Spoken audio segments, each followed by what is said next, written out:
Thanks, wrap. You know what? You just learned something about me today.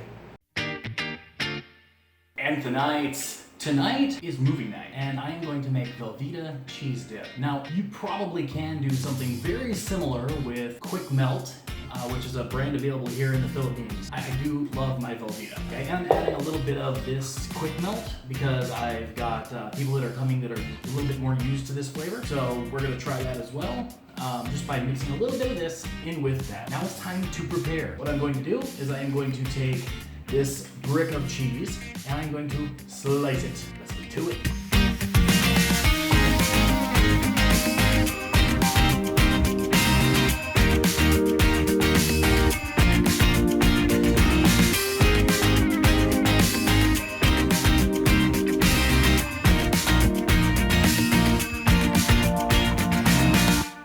As you can see, I've chopped this and made them even smaller. I try to make them about the size of my pinky so that when you sprinkle them into what we'll make later, they melt relatively quickly. Now I have to slice up a little bit of the Quick Melt as well.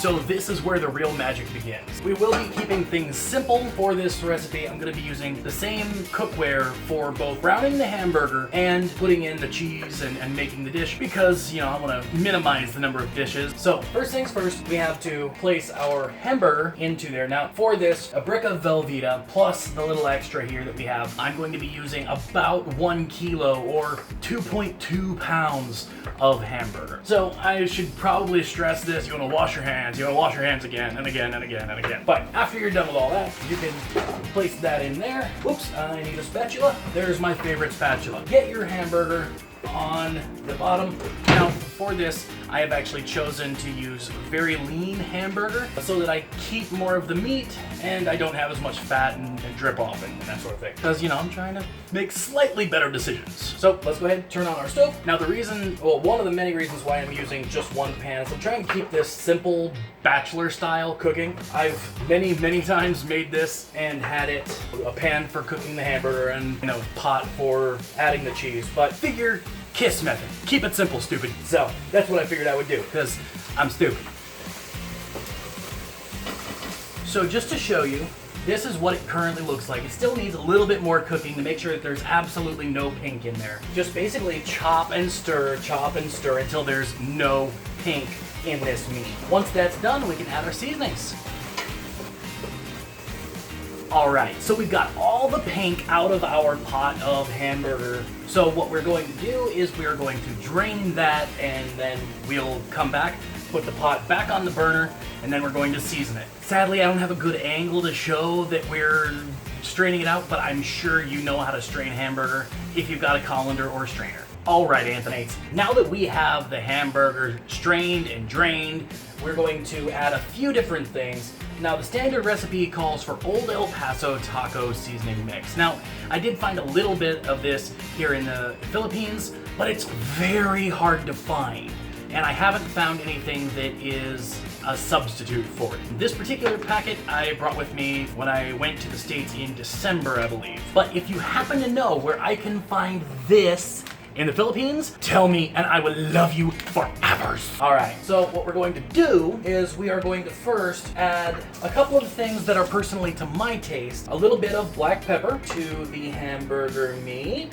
Not a lot, just a tiny little bit. I wish I could give you a measurement, but that's not really the way I'm used to cooking. Then I usually add a couple sprinkles of this. Now this is dried onion, and adding a little bit of that. Now normally I'm not a huge fan of onions, but it does have a really nice taste. It's more of a texture thing. You know what? You just learned something about me today.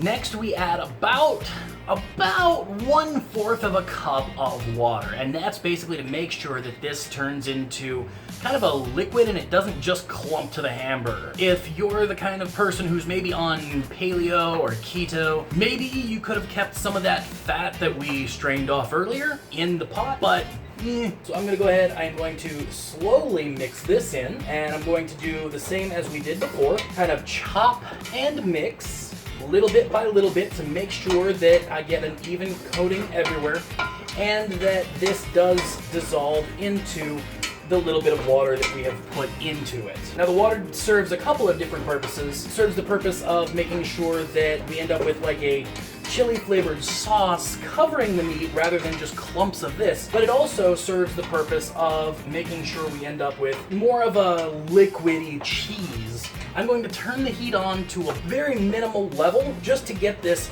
nice and cooked into the meat. When you're done, it should look about like this. It's going to end up looking kind of like taco meat. So once we have it to that level, we can slowly start adding our cheese. And when I say slowly, I really mean slowly. We're also going to stop using our spatula and start using a spoon. Once that first bit started to melt in, you can continuously add. You want it to start to form a cohesive kind of texture. And once you're finished, it should look about like this. You're gonna wanna let it go ahead and sit and cool for 5 to 10 minutes before serving. It should be served very hot.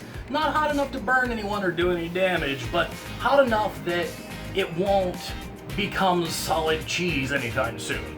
And you want to also consume this with flour tortilla chips, in case you didn't know or if you wanted a recommendation. There we go. All right, anyways, thank you so much for spending this time with me and for allowing me to show you that, yes, I do cook occasionally. Even if this isn't necessarily the best stuff that I could be cooking, it's something that I know how to cook that a group of people will enjoy for movie night. Let me know in the comment section down below what you'd like me to cook, especially if it's anything like a traditional Filipino dish or something like that, where I learn and show how to cook Filipino dishes. Anyways, till next time, don't forget to like, subscribe, and do all those things that make me love my job. Also, be awesome to yourself and amazing to each other. Bye.